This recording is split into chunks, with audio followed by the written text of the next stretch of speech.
გიორგი ბაჩიაშვილმა რეჟიმის სასამართლოში დღეს უნდა გაამხილოს დეტალები, როგორ აღმოჩნდა აბუ-დაბიდან საქართველოში.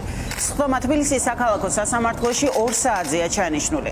რამდენიმე საათში გაირკვევა, რომელ ვერსიას დაადასტურებს ის სუსის თუ თავისი ამერიკელი ადვოკატის, რომელმაც ინტერვიუ გამოცემა გარდიანს მისცა და ინტერპოლის. ინტერპოლიდან ფორმულას უთხრეს, რომ ივანიშვილის ახლო გარემოცვის ყოფილ წევრს წითელი ცირკულარით არ ეძებდნენ.